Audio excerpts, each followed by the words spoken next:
Yang saya hormati Bapak Kepala UPTD SD Negeri 4 Bandar Agung, Bapak Joko Purwanto. Yang saya hormati Bapak Ibu Dewan Guru beserta staf UPTD SD Negeri 4 Bandar Agung. Pada siang hari ini saya sangat berterima kasih karena Bapak Ibu sudah dapat meluangkan waktu untuk mengikuti kegiatan menyebar pemahaman dan penerapan pengalaman. Ini adalah tugas saya sebagai calon guru penggerak Bapak Ibu di modul 1.4. Pada kesempatan siang hari ini, izinkan saya membuka presentasi sederhana kecil pada siang hari ini dengan mengucap lafaz basmalah. Bismillahirrahmanirrahim. Oke, baik Bapak Ibu. Halo. Hai. Oke, saya mau bertanya dulu sebelum masuk ke sesi presentasi ya Bapak Ibu. Adakah di antara Bapak Ibu yang tahu apa itu budaya? Khususnya budaya positif. Kita sering sekali memberikan pengetahuan kepada anak-anak, budaya menurut Bapak Ibu itu apa? Ciri khas. Budaya adalah ciri khas, oke Bu Nani. Budaya adalah kebiasaan, betul sekali. Jadi di sini lingkup kita akan membicarakan tentang kebiasaan atau ciri khas seperti itu. Tapi ciri khas apa? Kebiasaan apa? Kebiasaan kita di sekolah. Di sini sebagai lingkup garis besarnya yaitu budaya positif ya Bapak Ibu. Tapi sebelumnya saya akan memperkenalkan diri terlebih dahulu. Ya mungkin Bapak Ibu sebenarnya sudah kenal sama saya, tapi saya ingin memperkenalkan secara global. Nah di sini saya itu di calon guru penggerak angkatan 10 ini didampingi oleh seorang fasilitator. Fasilitator ini adalah satu tingkat di atas pengajar praktik Bapak Ibu. Nanti di atas fasilitator ini ada lagi yang namanya instruktur. Ya, instruktur itu nanti yang mengisi di bagian elaborasi pemahaman. Nah, di sini fasilitator saya Bapak Suparman SSI. Kemudian pengajar praktik saya Ibu Siti Jurut Juwaria. Beliau yang sudah 2 kali datang mendampingi saya pendampingan individu 1 dan 2. Bapak Ibu mungkin ada yang sudah tahu dan kenal. Kemudian ada saya, Adelia Francisca sebagai CGP angkatan 10. Di sini saya masih belajar banyak Bapak Ibu, jadi belum sepenuhnya saya mengimplementasi. Nanti sedikit demi sedikit saya akan mencoba untuk belajar, kemudian akan menerapkannya di sekolah dan akan menularkannya ke Bapak Ibu yang ingin mendaftar ke calon guru penggerak. Semangat daftar calon guru penggerak? Semangat. Nanti ada angkatan ke-12. Kalau kemarin angkatan 11 sudah buka dan sudah pengumuman.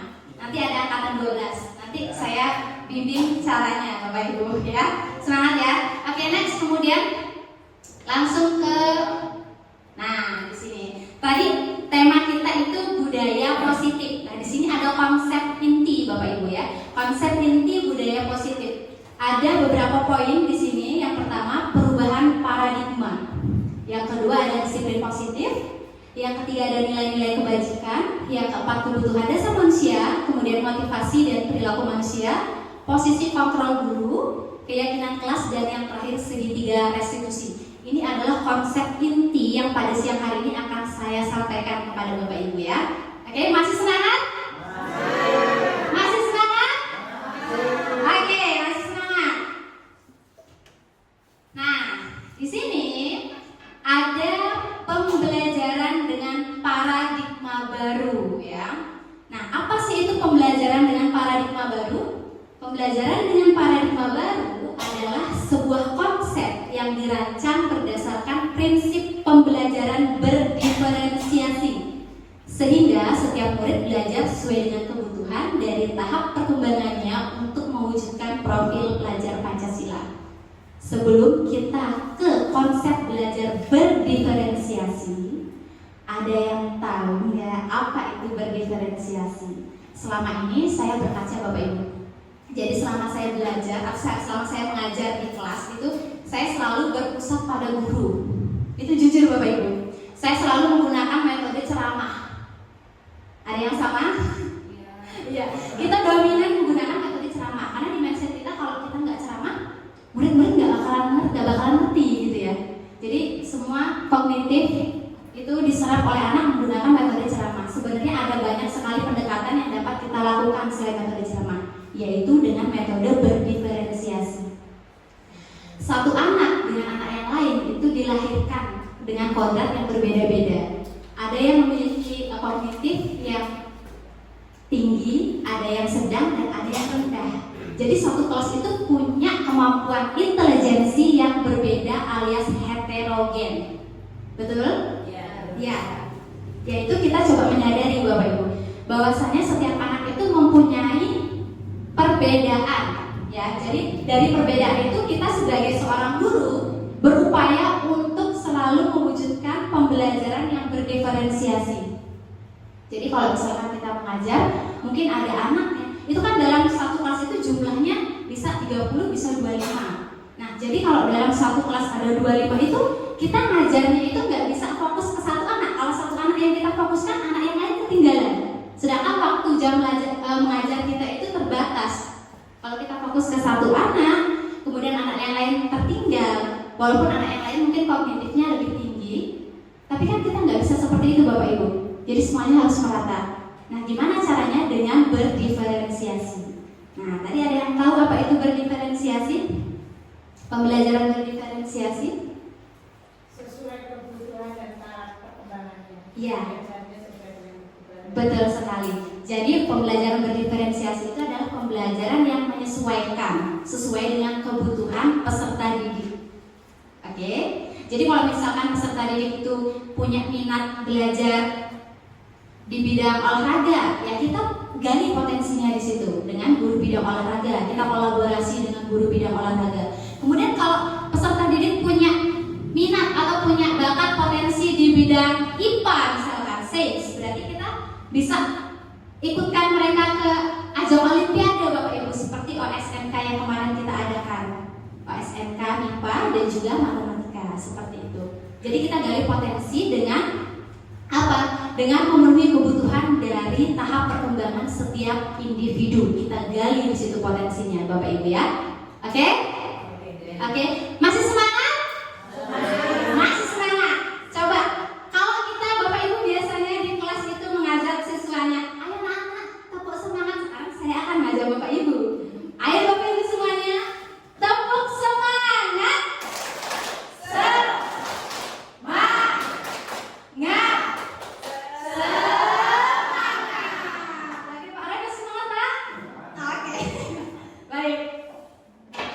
Oke, ini tadi pembelajaran dengan paradigma baru. Kalau tadi kita sudut pandang mindset kita bahwa pembelajaran itu harus teacher center, berpusat pada guru. Jadi apapun pembelajaran itu anak-anak harus mengikuti perintah guru.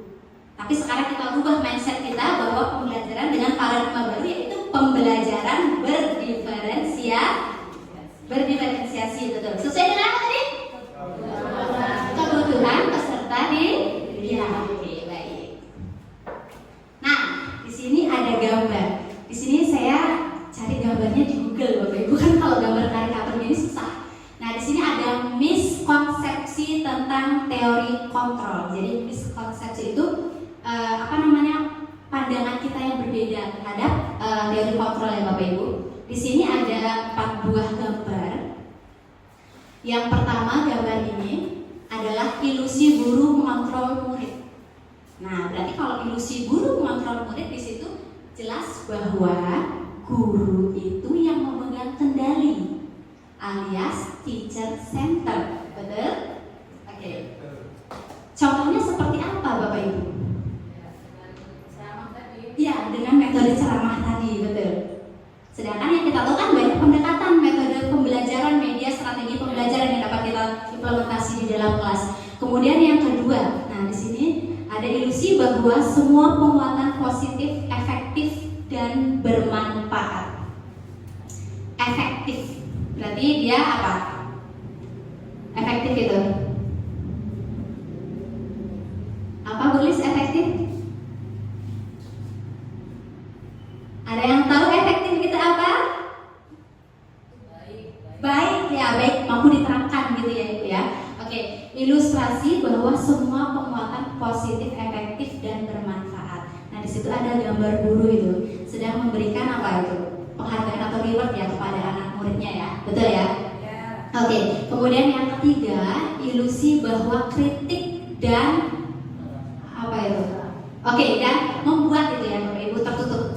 Ilusi bahwa kritik dan membuat rasa bersalah mampu menguatkan karakter. Jadi nggak usah jauh-jauh. Misalkan anak kita melakukan suatu mistake atau kesalahan, kadang-kadang gurunya kan bilang, seperti gambar itu, ibaratnya ini siswa, kemudian yang ini gurunya. Nah kemudian kalau misalkan siswanya melakukan mistake atau kesalahan, kadang-kadang, kamu nih gimana sih nak gitu? Kok gitu aja nggak bisa gitu.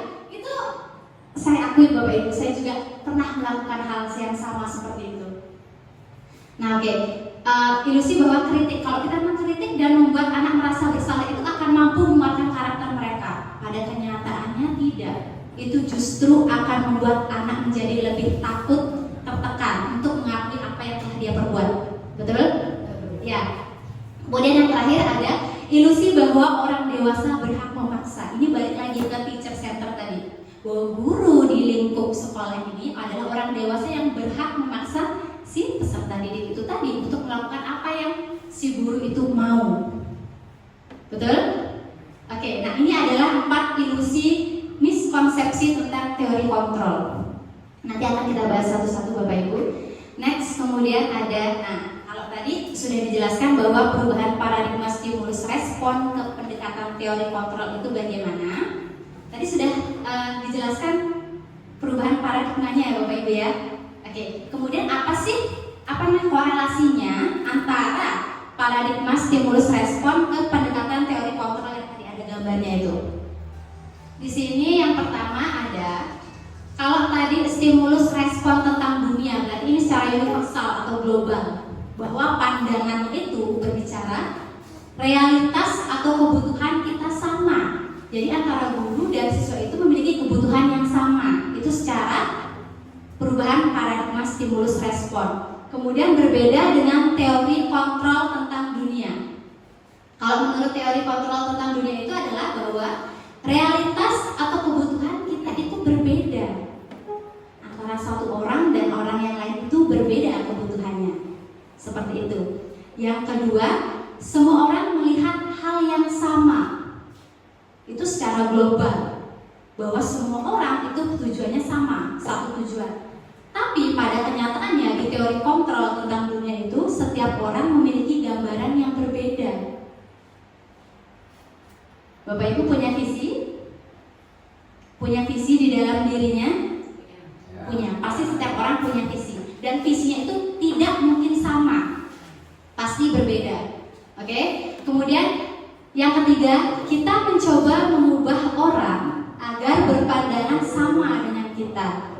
Kita coba mengajak orang untuk sama sih pemikirannya sama dengan kita. Pada kenyataannya itu nggak bisa, ya. Nah, untuk di teori kontrolnya, kita berusaha memahami pandangan orang lain tentang dunia. Jadi kita nggak bisa memaksakan orang lain untuk sejalan dengan kita, tapi kita bisa memahami pandangan mereka, ya. Tapi kita bisa memahami pandangan mereka tentang dunia. Kemudian perilaku buruk dilihat sebagai suatu kesalahan, ya. Saya juga ini nggak bisa saya pungkiri ya Bapak Ibu, kadang perilaku buruk, oh itu buruk, itu berarti itu salah gitu, itu nggak baik berarti itu nggak salah gitu ya Bapak Ibu. Padahal nggak, padahal semua perilaku itu memiliki tujuan, baik yang benar itu punya tujuan, yang salah juga pas punya tujuan, alasan yang dibalik dia melakukan kesalahan yang tadi. Kemudian orang lain bisa mengontrol saya itu kalau konsep tentang dunia menurut stimulus respon. Tapi pada kenyataannya di teori kontrol tentang dunia itu hanya saya yang dapat mengontrol diri saya. Artinya semua kendali itu ada di tangan kita. Kita kalau misalkan punya visi, punya kendali atau punya impian gitu, orang lain apakah bisa merubah impian kita? Tidak. Orang lain tidak bisa merubah. Jadi yang kita genggam itu orang lain tidak bisa membukanya Bapak Ibu. Hanya kita yang bisa membuka, kita yang tahu apa visi kita. Orang lain tidak bisa merubah. Walaupun kita diberikan uang atau diberikan rayuan itu, orang lain tidak bisa merubah visi kita, ya. Oke. Kemudian saya bisa mengontrol orang lain, saya tidak bisa mengontrol orang lain. Ya betul. Misalkan gini, saya bisa mengontrol Bu Nani nanti visi sampean harus berubah, jangan seperti saya nggak mau. tapi pada kenyataannya saya tidak bisa, yaitu yang punya kendali hanya Bu Nani sendiri. Oke? Nah, kemudian ada pemaksaan ada pada saat bujukan gagal. Nah, pemaksaan ada saat bujukan gagal. Jadi kalau misalkan orang lain membujuk saya, misalkan membujuk Bu Nani, ayo Bu, visinya dirubah saja. Kemudian tujuan Ibu dirubah saja Bu. Bu Nani nggak mau, tapi saya ada paksaan. Dalam hal apa? Misalkan materi saya kasih ke Bu Nani, atau saya berikan ancaman kepada Bu Nani, itu bisa di stimulus respon. Tapi di teori kontrol itu tidak bisa, kebalikannya ya. Kolaborasi dan konsius menciptakan pilihan-pilihan baru. Jadi Bu Nani nggak bisa saya ancam tadi, dia punya pilihan-pilihan baru dari visi yang sudah saya berikan tadi. Misalkan Bu Nani, ayo rubah visinya. Loh, saya nggak mau merubah, saya punya visi-visi yang baru lagi, misi-misi yang baru lagi. Ibu nggak bisa merubah visi saya punya visi yang baru, pilihan yang baru untuk menguatkan itu ya. Kemudian yang terakhir ada model berpikir menang atau kalah. Nah, di teori kontrol itu ada model berpikir menang atau kalah ya Bapak Ibu. Menang atau menang. Jadi kalau tadi di stimulus respon itu menang atau kalah, pilihannya ada dua. Tapi di teori kontrol itu dua-duanya menang, nggak ada yang kalah. Oke, kita lanjut ke materi selanjutnya. Nah, ini masuk ke disiplin positif. Ini tema kita pada siang hari ini Bapak Ibu. Disiplin positif.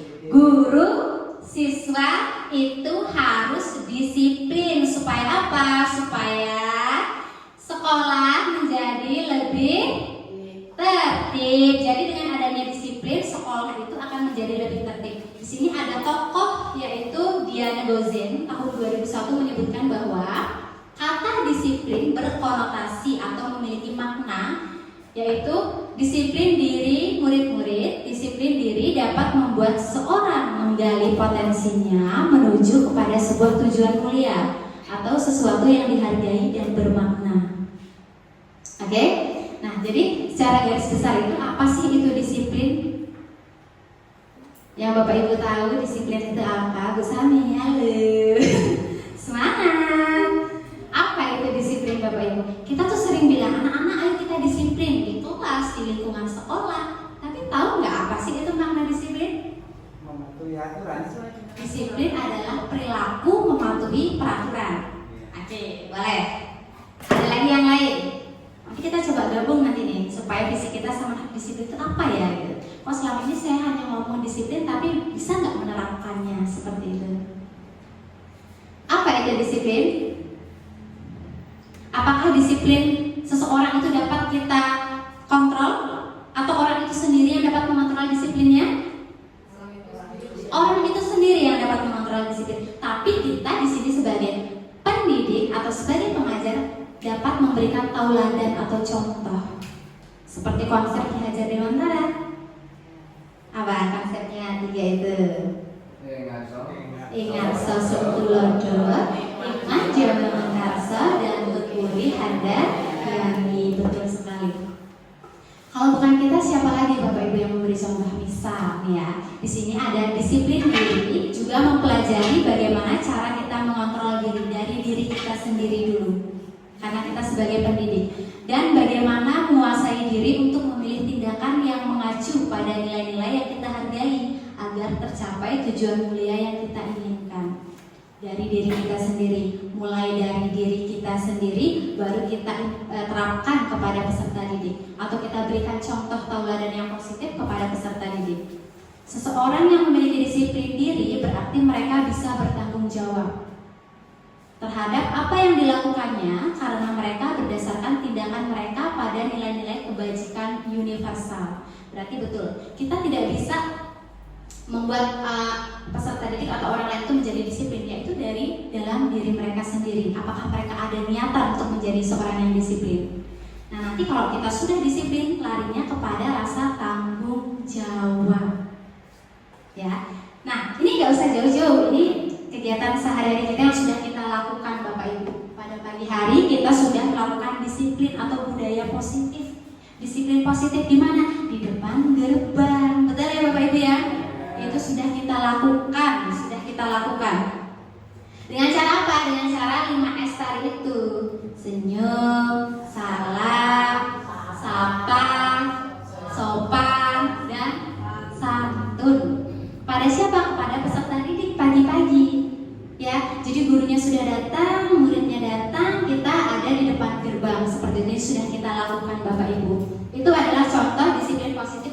kecil. Nanti secara luasnya akan dibahas di sini. Nah, di sini ada disiplin positif menurut Dr. William Glasser, ya, Dr. William Glasser. Ini teori kontrol atau teori pilihan. Menurut Dr. William Glasser itu, kelihatan nggak Bapak Ibu? Kelihatan jelas ya, oke. Nah, di sini menurut William ini, Anda tidak bisa mengontrol orang lain, hanya Anda yang bisa mengontrol diri Anda. Untuk menjadi apa? Untuk menjadi disiplin. Oke. Makna disiplin itu berarti artinya belajar untuk mengontrol diri dengan menggali potensi diri kita sendiri agar mencapai tujuan mulia, yaitu menjadi seorang yang kita inginkan berdasarkan nilai-nilai yang kita hargai. Itu adalah tujuannya. Kita kalau mau disiplin berarti kita punya tujuan. Oh, kalau saya disiplin, itu saya punya tujuan loh. Untuk apa? Untuk menjadi yang saya mau. Yang saya mau dalam hal apa? Ke arah yang lebih baik pastinya. Oh, saya sudah disiplin, anak murid saya juga akan disiplin. Karena apa? Karena meniru saya. Kalau anak saya disiplin, berarti nanti yang mereka cita-citakan akan tercapai berdasarkan nilai-nilai yang sudah mereka hargai atau yakini.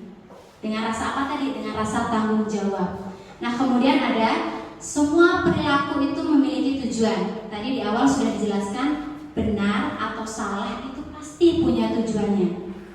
Ya, jadi bukan benarnya aja yang punya tujuan, salahnya juga pasti punya tujuan. Kenapa anak itu melakukan suatu kesalahan? Pasti mereka mempunyai tujuan. Nah, di bagian sini ada teori motivasi. Teori motivasi itu ada dua. Yang pertama, untuk menghindari hukuman. Yang kedua, untuk mendapatkan imbalan.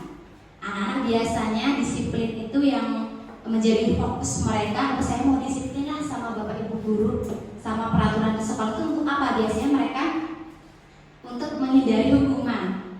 Yang kedua opsinya, oh saya mau disiplin karena saya ingin mendapatkan imbalan. Gak hanya materi Bapak Ibu, bisa jadi imbalannya nanti nilai saya besar loh kalau saya disiplin. Ya, oke. Ini terjadi, saya pernah sekolah Bapak Ibu, dan ini kenyataannya seperti itu. Oke. Nah, kemudian yang ketiga, untuk menghargai diri sendiri. Saya mau disiplin karena saya mau menghargai diri saya. Dengan cara apa? Misalkan saya mau berangkat sekolah itu nggak mau telat lah, saya mau tepat waktu gitu. Untuk apa? Itu untuk menghargai diri saya sendiri, bahwa saya bisa menjadi orang yang disiplin dan menghargai waktu. Ya, seperti itu. Ada 3 konsepnya ya. Menghindari hukuman, mendapatkan imbalan, dan menghargai dirinya sendiri. Kemudian yang ketiga, ada model berpikir menang-menang, kolaborasi dan konsensus menciptakan pilihan-pilihan baru. Nah, di situ ada 5 posisi kontrol nanti di bagian model berpikir menang-menang ini. Ada 5 posisi kontrol. Yang pertama, penghukum. Nah, ada guru yang sifatnya penghukum. Yang kedua ada pembuat rasa bersalah. Ketiga sebagai teman. Yang keempat memantau. Yang kelima manajer. Ada 5 ya Bapak Ibu. Yang pertama itu yang paling atas penghukum, pembuat rasa bersalah, teman, pemantau, dan yang terakhir itu manajer. Manajer itu adalah tingkatan dari teori kontrol atau metode berpikir menang-menang, itu yang paling tinggi tingkatannya. Oke, nanti kita bahas di sini ya. Kemudian ada realitas atau kebutuhan kita berbeda tadi. Betul, kebutuhan setiap orang itu berbeda. Jadi di dalamnya itu ada 5 kebutuhan dasar. Setiap orang itu punya kebutuhan yang berbeda, yang mencakup 5 kebutuhan, yaitu yang pertama bertahan hidup, yang kedua penguasaan, yang ketiga kasih sayang dan rasa diterima, yang keempat kesenangan, dan yang kelima itu kebebasan. Kita akan bahas satu-satu dari yang pertama dulu. Nah, di sini tadi tujuan disiplin positif itu apa? Tujuan disiplin positif. Guru kalau mau disiplin pasti punya tujuan. Guru kalau melihat siswa yang disiplin pasti punya tujuan yang sama. Apa sih? Kok kenapa murid saya itu harus disiplin? Tujuannya untuk apa? Tujuan dari disiplin positif adalah menanamkan motivasi kepada murid-murid kita, yaitu untuk menjadi orang yang mereka inginkan dan menghargai diri sendiri dengan nilai-nilai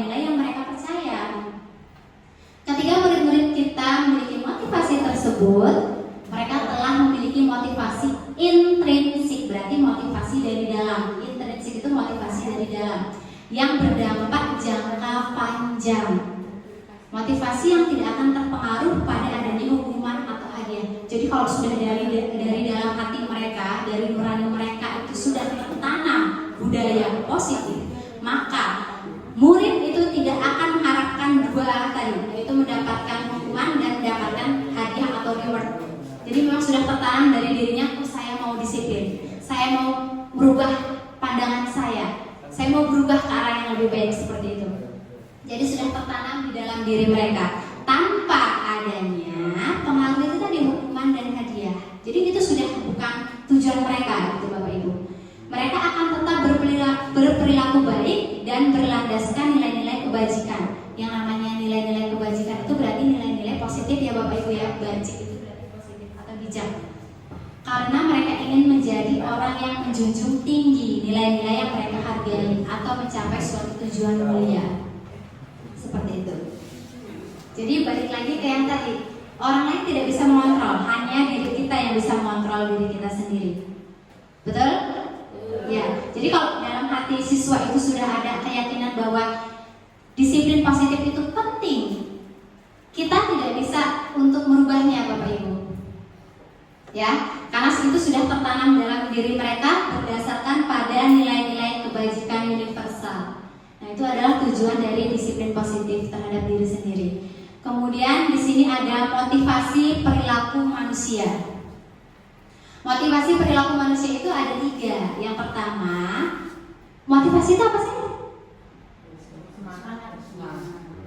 Dorongan atau semangat ya. Oke, dorongan perilaku manusia itu terdorong melakukan sesuatu itu karena 3 hal ini Bapak Ibu. Yang pertama, untuk mendapatkan imbalan atau penghargaan dari orang lain. Saya juga pernah seperti itu. Saya pernah juga Bapak Ibu. Yang kedua, untuk menghindari dari ketidaknyamanan atau hukuman. Ini berlaku bagi murid atau guru ya. Ini berlaku. Kemudian untuk menjadi orang yang mereka inginkan dan menghargai diri sendiri dengan nilai yang mereka percaya. Seperti itu. Kalau murid mungkin ya tadi sudah dijelaskan bahwa saya mau disiplin karena saya mau dipuji-puji gitu. Saya mau jadi anak yang disiplin karena saya mau mendapatkan menghindari hukuman. Saya mau datang tepat waktu aja lah, nggak mau terlambat karena nanti saya malas dihukum sama Dian gitu. Nggak mau saya dihukum sama Pak Roy gitu. Yaitu karena untuk menghindari itu tadi. Dan yang terakhir itu karena mereka yakin bahwa di dalam diri mereka itu ada nilai-nilai kebajikan itu tadi yang orang lain tidak bisa ubah gitu. Karena mereka sudah menyadari dengan sepenuh hati dan mereka menjadi diri sendiri dengan menghargai dirinya sendiri dengan nilai-nilai yang sudah dipercaya. Kemudian adalah kebutuhan dasar manusia. Kebutuhan dasar manusia, kebutuhan. Ada 5 di sini ya. Yang pertama poin intinya itu ada bertahan hidup. Ya, kebutuhan yang pertama itu ada kebutuhan bertahan hidup itu meliputi 3. Apa? Nah, bertahan hidup itu meliputi sandang, pangan, papan. Sandang pakaian, pangan rumah, pangan itu makanan, papan itu rumah. Pakaian, makanan, rumah. 3. Punya makanan enak, punya rumah bagus. Enggak punya pakaian. Gimana mau keluar Bapak Ibu? Ya. Kemudian punya pakaiannya bagus nih, branded. Rumahnya bagus, tapi nggak makan. Iya, nggak hidup betul.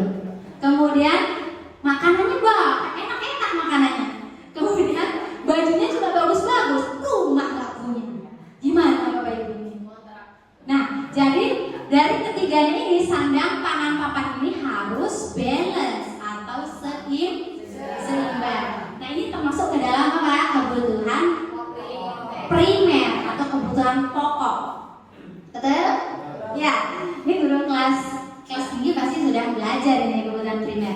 Kalau kebutuhan primer sudah terpenuhi, nanti baru lanjut ke kebutuhan sekunder. Ya, apa kebutuhan sekunder itu? Mobil. Kalau udah punya rumah, makanan udah punya, baju sudah punya, mau beli mobil, monggo silakan. Yang penting kebutuhan pokoknya sudah terpenuhi. Ya, oke. Kemudian kalau kebutuhan primer sudah, kebutuhan sekunder sudah, ada kebutuhan satu lagi, jalan-jalan ke luar negeri, beli pesawat, gitu ya. Kebutuhan yang notabene memang bukan kebutuhan mendasar sepertinya ya Bapak Ibu ya. Oke. Ya, jadi untuk bertahan hidup itu ada 3 kebutuhan, yaitu kebutuhan primer. Nah, yang kedua, kasih sayang dan rasa diterima. Kasih sayang dan rasa diterima adalah kebutuhan psikologis dari dalam diri manusia ya Bapak Ibu ya. Kebutuhan untuk disayangi dan diterima menjadi bagian dari suatu kelompok, rekan kerja, keluarga, pasangan hidup, keluarga, teman, dan komunitas. Jadi di dalam klan ini, dalam kelompok ini, baik itu di sekolah, di rumah, di lingkungan masyarakat, atau di relasi komunitas kita itu, kita membutuhkan rasa kasih sayang dan rasa diterima. Betul? Ini wujudnya memang tidak nampak Bapak Ibu, karena dia psikologis di dalam diri kita sendiri. Kita merasa diterima, kita merasa disayang, itu tidak nampak, tapi bisa dirasakan. Oke, saya juga sama. Sebelum saya masuk ke SD ini juga saya gimana ya Bapak Ibu? Nanti saya bisa nggak diterima gitu di sini. Dalam arti diterima dengan kelakuan saya, dengan watak saya gitu Bapak Ibu. Karena watak saya ini ngeselin, ya Pak Roy, ngeselin gitu kan. Bikin greget gitu. Apa sih anak ini? Tapi itu tidak bisa dipungkiri. Saya ketemu orang-orang yang berbeda, Bapak Ibu guru yang luar biasa ini, rasa terima kasihnya yang luar biasa. Ketemu Bu Lis, ya kan berbeda-beda kita Bapak Ibu ya. Kita berbeda-beda, tapi ya visi kita ya beda karakter, tapi visi kita tetap sama. Oke. Next, yang ketiga ada kebebasan. Kebebasan itu adalah kebutuhan akan kemandirian, memiliki pilihan dan mampu mengendalikan arah hidup seseorang. Anak yang memiliki kebutuhan kebebasan yang tinggi, mereka perlu banyak bergerak, suka mencoba-coba, tidak terpengaruh oleh orang lain. Jadi punya kebebasan, freedom, bebas. Anak-anak itu punya kebebasan, kita juga punya kebebasan dalam apa? Dalam memilih tujuan hidup. Oke. Yang keempat ada kesenangan. Kesenangan ini adalah kebutuhan mencari kesenangan. Setiap manusia mempunyai rasa senang yang berbeda-beda. Seperti contoh, saya senang kalau gaji sudah turun biasanya. Itu ya kan ada hal kecil misalkan kayak Bu Emi misalkan kalau Pak Dar di kelas itu agak apa ya ngelawak sedikit, itu Bu Emi itu sudah tertinggal-tinggal loh Ibu. Padahal kesenangannya itu sudah berbeda-beda. Hal kecil aja bisa membuat kita senang. Tapi ada orang yang memang selera humor kita kan balik lagi. Selera humor kita berbeda-beda. Jadi mungkin hal kecil yang orang lain bisa tertawa, kita belum tentu bisa. Itu tergantung pada mood hari itu, kondisi hati hari itu gitu ya Bapak Ibu. Oke, kemudian yang kelima, kebutuhan yang kelima itu adalah penguasaan. Nah, kebutuhan ini berhubungan dengan kekuatan untuk mencapai sesuatu, menjadi kompeten, menjadi terampil, diakui atas prestasi dan keterampilan kita, memiliki rasa harga diri. Oke, di sini digarisbawahi untuk mencapai sesuatu, menjadi kompeten. Kompeten itu berarti apa? Mumpuni dalam segala hal, betul? Ya, mumpuni dalam segala hal, kemudian menjadi terampil, diakui atas prestasi dan keterampilan kita, memiliki rasa harga diri.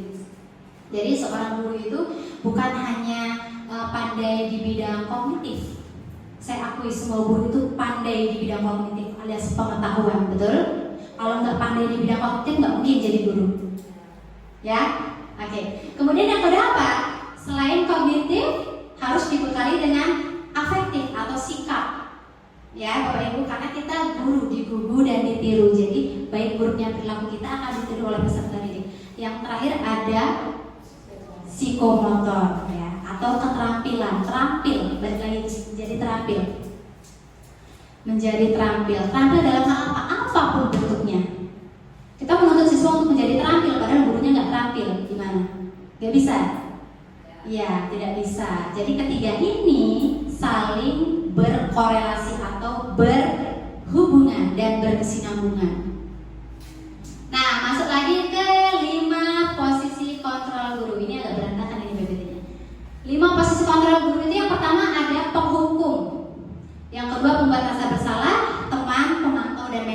bahas satu-satu. Yang pertama penghukum. Nah, di sini ada kalimatnya. Gimana sih guru sebagai penghukum itu? Kalau ada siswa yang bersalah, biasanya guru pasti tidak lepas dari kata-kata ini. Ini tergantung konteks permasalahannya ya Bapak Ibu ya. Patuhi aturan saya atau awas. Kamu selalu saja salah. Pasti selalu yang terakhir selesai. Nah, ini kita ulangan nih hari ini kan.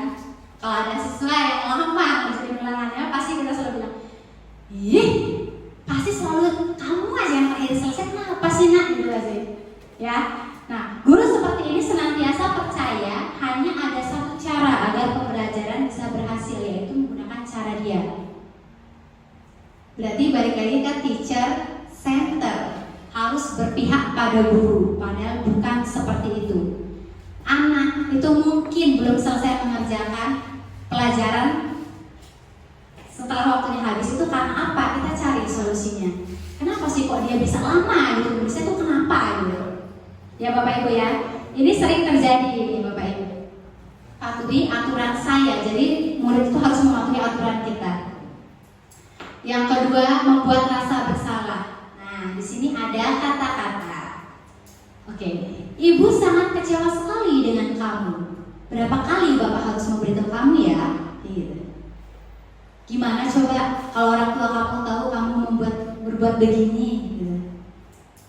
Nah, ini kata-kata. Di posisi ini murid akan memiliki penilaian diri yang buruk tentang diri mereka. Jadi kalau kita berbicara seperti ini kepada murid, Ibu kecewa banget sih sama kamu nak gitu. Mereka pasti punya pemikiran, aku nih salah apa gitu.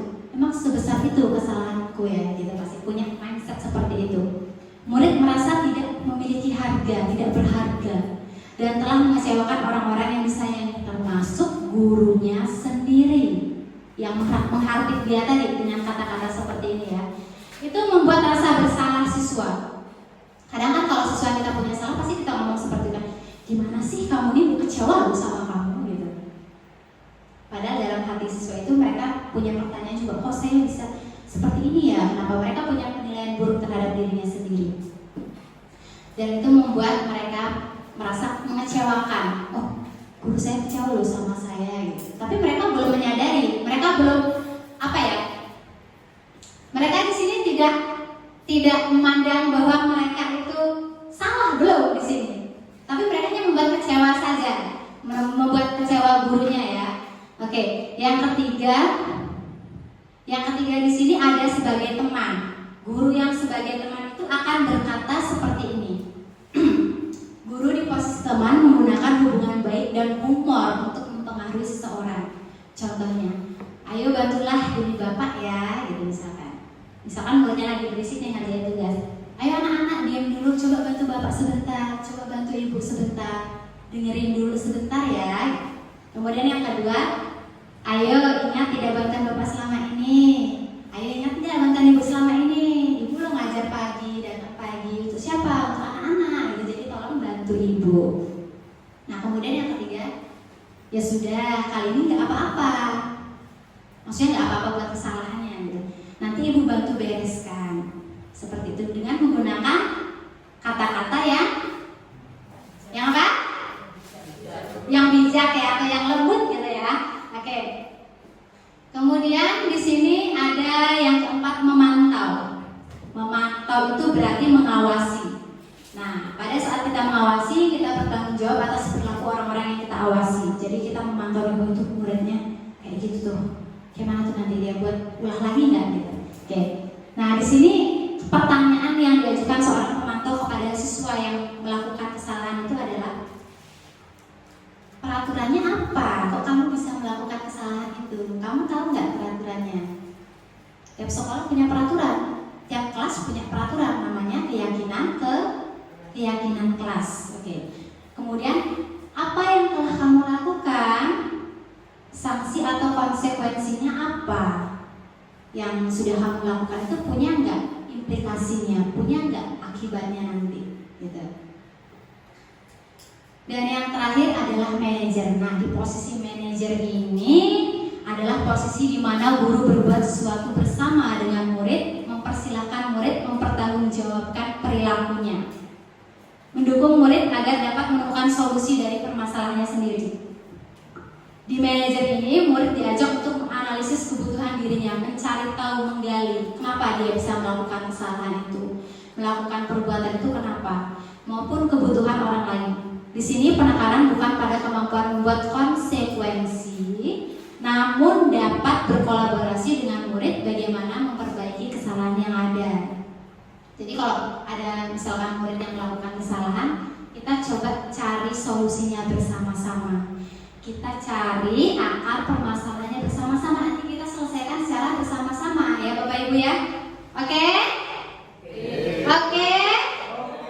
Halo? Untuk ini game apa ya? Gamenya adalah kalau saya bilang 1 berarti tepuknya 1. Kalau saya bilang pagi tepuknya 1. Kalau saya bilang siang tepuknya 2.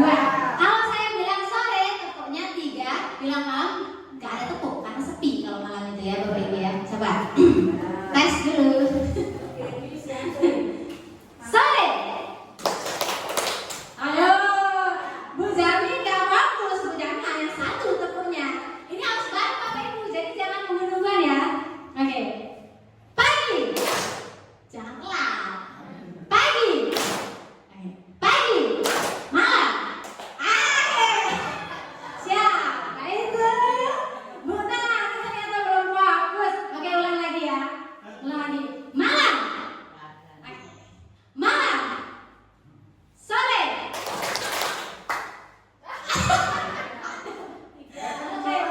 Sore kan 3 kan? Iya, tapi telat Pak. Atau berat Pak? Oke, sekali lagi ya, saya tes nanti kalau ada yang salah boleh maju nanti ya. Saya mau tanya nanti. Oke. Siang. Belum sama. Siang. Malam. Siang, nah itu.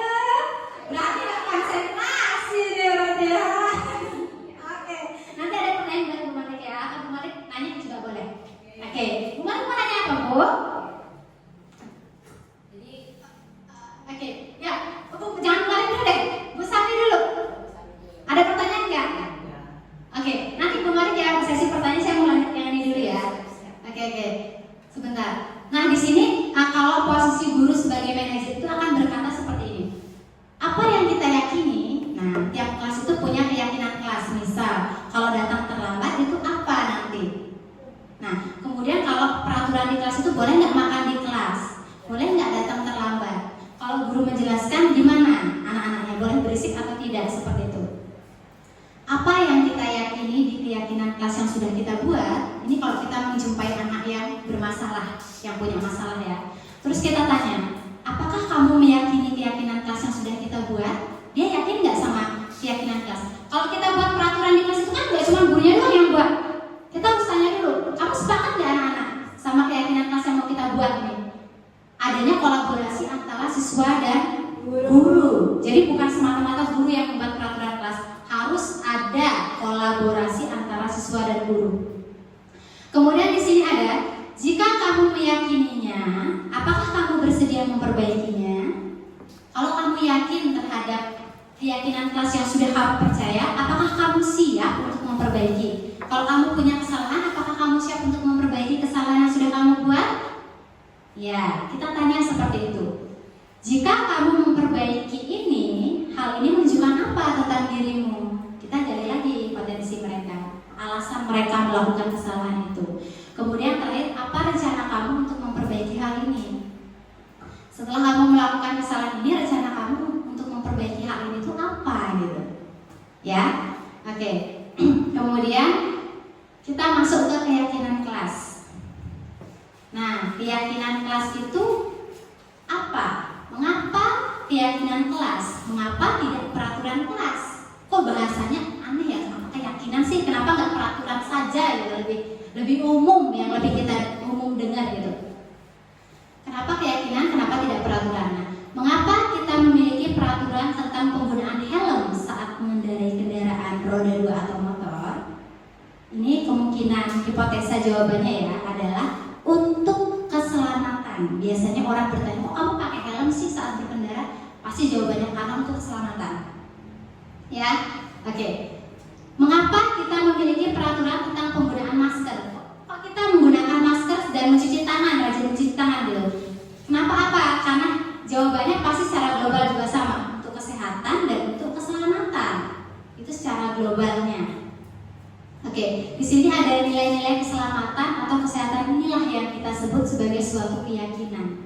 Jadi kita yakin kalau kita pakai helm kita selamat. Kalau kita rajin cuci tangan, pakai masker, kita pasti sehat dan selamat dari virus COVID contohnya, gitu ya Bapak Ibu. Nah, karena kita sudah punya keyakinan tadi dalam diri kita, aku pakai helm biar selamat nih, dan yakin dalam diri kita. Nah, maka nilai-nilai kebajikan universal yang disepakati secara tersirat dan tersurat lepas dari latar belakang suku, negara, bahasa maupun agama itu sudah tertanam di diri kita, bahwa kalau kita pakai helm kita pasti selamat gitu. Ya, kalau kita rajin cuci tangan, pakai masker, pasti kita sehat, bebas dari virus. Oke. Ini keyakinan kelas. Nah, kemudian di keyakinan kelas ini, kalau peraturan itu mungkin ada peraturan yang Bapak Ibu buat di kelas itu, kembalikan barang ke tempatnya. Contoh kalau mau pinjam buku itu nanti kalau sudah selesai balikin lagi ke rak buku gitu ya. Tapi untuk dinilai kebajikan yang kita tuju itu adalah ke dalam rasa bertanggung jawab ya. Jadi kalau sudah pakai apapun sarana prasarana di sekolah ataupun di kelas, kita pulangkan lagi ke tempatnya, itu akan memupuk rasa tanggung jawab. Kemudian ada dilarang mengganggu orang lain. Nah, kita di sini ada 6 agama Bapak Ibu di Indonesia. Di sekolah ini juga ada beberapa agama, Kristen, Buddha, Hindu, Islam, Bapak Ibu ya. Oke, kalau misalkan peserta didik yang beragama Islam sedang melaksanakan sholat, jadi yang beragama lain itu dilarang mengganggu. Nah, di sini poinnya adalah rasa saling menghormati atau toleransi. Oke. Kemudian hadir di sekolah 15 menit sebelum pembelajaran dimulai. Ini kita sudah terapkan semua Bapak Ibu. Oke. Di sini adalah menghormati orang lain atau komitmen. Kita sadar, kita punya komitmen dalam diri kita bahwa kalau saya telat nanti konsekuensinya apa. Kalau saya telat nanti dampaknya apa terhadap siapa? Terhadap diri saya, terhadap siswa saya. Kalau terhadap diri saya, kalau saya telat, wah, kok saya guru telat gitu. Sedangkan saya adalah pendidik yang dicontoh menjadi tauladan. Kalau saya telat, murid saya juga pasti akan telat. Itu pandangan terhadap diri kita. Tapi kalau pandangan terhadap murid kita adalah apa? Saya ini guru loh, saya harus menjadi tauladan. Jadi kalau saya tidak telat, murid saya juga pasti tidak telat. Seperti itu ya, itu sudah menjadi komitmen. Kemudian dilarang melakukan kekerasan. Nah, ini adalah rasa untuk menjaga keamanan dan saling menghormati. Oke, Bapak Ibu. Oke. Kemudian dilarang menggunakan narkoba. Ini sudah pasti jauh kita tidak ada Bapak Ibu ya. Ya, betul. Ini termasuk ke dalam bidang kesehatan. Kemudian bergantian atau menunggu giliran, antri. Nah, budaya antri di Indonesia. Contohnya apa? Antri apa? Antri. Ini bentar lagi kita mau bagi rapat ini. Betul? Oke, pasti antri ngeprint. Antri apa lagi? Tanda tangan. Betul sekali. Ini adalah budaya Indonesia, antri. Kemudian dilarang merokok. Ini adalah masuk ke dalam kesehatan dan menghormati orang lain. Jadi ada beberapa, misalkan di perpustakaan gitu ada tulisan dilarang berisik, dilarang merokok. Jadi kita harus mematuhi peraturan ya Bapak Ibu ya. Kemudian gunakan masker untuk kesehatan atau keamanan. Yang terakhir berjalan di kelas dan di koridor. Jadi kadang anak-anak itu kan koridor kita ini tinggi, gitu ya. Jadi kadang-kadang kalau mereka berlari itu nanti fatal jadinya. Kalau pas terjatuh itu biasanya akan menyebabkan apa? Iya, terluka karena tinggi ya Bapak Ibu ya. Oke, kemudian bagaimana sih cara membuat keyakinan kelas? Keyakinan kelas itu guru sendiri tidak bisa membuat dan anak harus hormat terhadap peraturan itu, tapi guru berkolaborasi, berdiskusi, membuat peraturan kelas. Yang pertama adalah berdiskusi tentang peraturan. Anak-anak mau peraturannya seperti apa di kelas ini sama Bu Dian? Bu, saya mau ini, saya mau ini. Jadi nanti kita gabung, kita ringkas. Buat peraturan kelas menggunakan kata-kata yang berkonotasi atau memiliki makna. Dengan apa contohnya? Misalkan dengan kata-kata yang membuat motivasi. Jadi kalau peraturan kelas itu di kelas itu berbelit-belit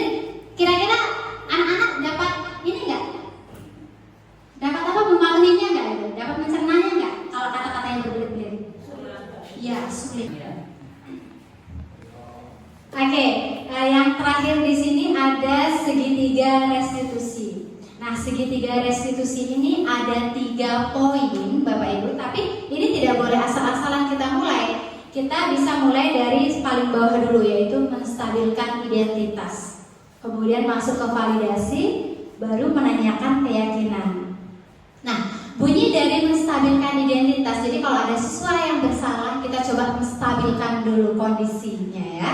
Dengan pertanyaan, setiap orang pasti pernah melakukan kesalahan. Ibu juga pernah melakukan kesalahan. Bapak juga pernah melakukan kesalahan. Nah, kemudian kamu bukan satu-satunya kok yang melakukan kesalahan, seperti itu ya. Kemudian kalau sudah stabil kondisinya, kita masuk ke validasi kebutuhan. Kita validkan dulu ya kebutuhan mereka kan. Kamu tentu punya alasan mengapa melakukan hal itu gitu ya. Kemudian adakah cara yang lebih efektif untuk mendapatkan apa yang kamu butuhkan dengan cara yang sudah kamu lakukan? Dan yang ketiga, menanyakan keyakinan sesuai dengan keyakinan kelas yang sudah kita buat ya Bapak Ibu. Contohnya apa? Nilai-nilai apa yang telah kita sepakati di keyakinan kelas yang sudah kita buat? Kemudian kamu ingin menjadi orang yang seperti apa sih? Nah, ini kita tanya. Nah, penjelasannya itu yang pertama, menstabilkan identitas. Itu guru bisa membuat pertanyaan dan berkata seperti ini.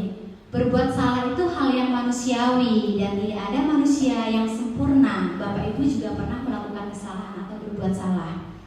Kita pasti bisa menyelesaikan permasalahan ini. Jadi kamu gak perlu takut. Kita sama-sama, yuk kita cari solusinya. Bapak Ibu tidak tertarik mencari siapa yang benar, siapa yang salah. Tapi di sini Bapak Ibu ingin mencari solusi untuk menyelesaikan masalah ya. Kemudian yang terakhir, kalau kamu menyalahkan dirimu sendiri, apakah kamu bersikap baik pada dirimu sendiri? Itu berarti kalau kamu menyalahkan dirimu sendiri, kamu tidak menghargai dirimu sendiri ya. Oke. Kemudian yang kedua ada validasi kebutuhan. Di sini guru bisa berkata, kamu bisa saja melakukan hal yang lebih buruk, tapi kamu tidak melakukannya lagi kan? Kamu pasti punya alasan apa melakukan hal itu. Nah, apakah itu penting bagi kamu? Kamu boleh tetap berusaha menjaga sikap itu, tapi tambahkan sikap yang lain, yang baru. Maukah kamu belajar cara lain untuk mendapatkan apa yang kamu butuhkan tanpa harus memukul? Maksudnya dengan cara yang lain, tanpa harus melakukan kekerasan verbal. Yang terakhir, apakah kamu bisa melakukan lebih baik besok lagi? Nah, yang terakhir ada menanyakan keyakinan. Ini tolak ukurnya adalah di keyakinan kelas yang sudah kita sepakati bersama. Guru dapat berkata, apa nilai yang kita percaya di kelas atau sekolah kita? Nilai-nilai universal apa yang telah kita sepakati di kelas atau sekolah kita?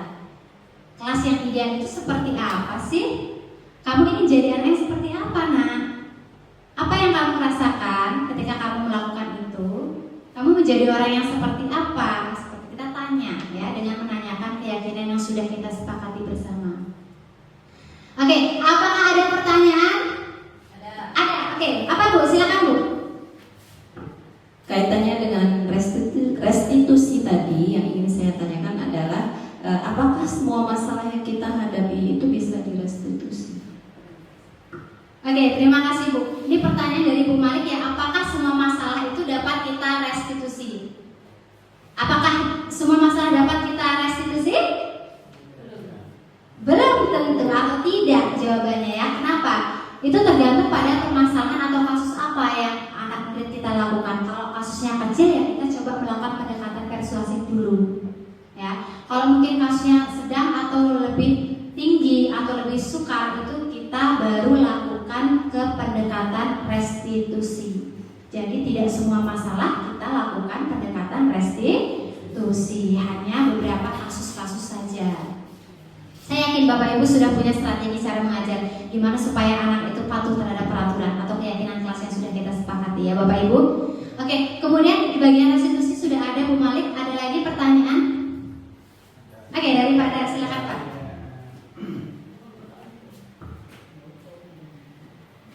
Maaf Ibu Dian, pertanyaannya, apakah pemberian penghargaan atau reward kepada siswa itu dapat menumbuhkan motivasi belajar? Terima kasih.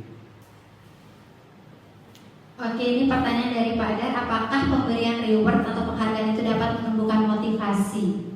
Kalau kita memberikan reward atau penghargaan atau pujian, itu apakah siswa akan termotivasi lagi belajarnya? Belum tentu. Kenapa? Why? Alasannya kenapa? Ayo, Bu. Kenapa, Bu? Karena minat masing-masing anak itu akan berbeda, tidak sama. Luar biasa ya jawabannya dari Bu Kim, itu sudah mewakili jawaban dari saya Bapak Ibu. Jadi dengan memberikan award atau penghargaan kepada anak itu tidak sepenuhnya dapat memotivasi mereka, karena kebutuhan akan motivasi anak itu berbeda-beda Bapak Ibu ya. Oke? Oke, intinya berbeda-beda kebutuhannya, jadi tidak semua penghargaan atau pujian kita kasih ke anak itu dapat meningkatkan motivasi, tergantung kebutuhan mereka. Karena sejatinya manusia itu punya 5 kebutuhan dasar manusia yang tadi sudah kita jelaskan. Nah, adakah pertanyaan lagi? Oke, satu lagi pertanyaannya dari Bu Dewi ya, silakan. Terima kasih Bu Dian. Bagaimana contoh penerapan disiplin positif di sekolah? Oke, terima kasih. Ini pertanyaan berbeda-beda dari restitusi, budaya positif, sama tadi adalah bagaimana cara guru ya memberikan award. Nah, ini pertanyaan dari Bu Emi. Bagaimana cara menerapkan disiplin positif di sekolah? Selain menyapa siswa di depan gerbang dengan 5S, ada lagi nggak cara penerapan disiplin positif di sekolah?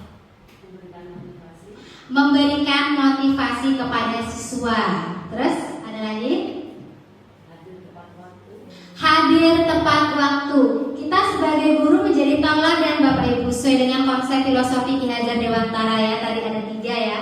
Ingat sosum tulodo, imajo mamuntarso, dan tutuannya ya Bapak Ibu ya. Oke? Ada pertanyaan lagi atau sudah cukup Bapak Ibu? Sudah cukup. Oke. Baik Bapak Ibu, sebelum saya tutup, izinkan saya untuk menyampaikan beberapa kalimat ya, Bapak Ibu. Terima kasih banyak Bapak Ibu sudah hadir mengikuti presentasi kecil yang saya lakukan untuk memenuhi tugas dari pendidikan guru penggerak modul 1.4, yaitu budaya disiplin positif. Saya sangat terharu sekali karena antusias Bapak Ibu pada siang hari ini selesai mengawas kemudian mengisi materi pada siang hari ini. Saya ucapkan terima kasih. Saya akhiri. Wassalamualaikum warahmatullahi wabarakatuh. Waalaikumsalam warahmatullahi wabarakatuh.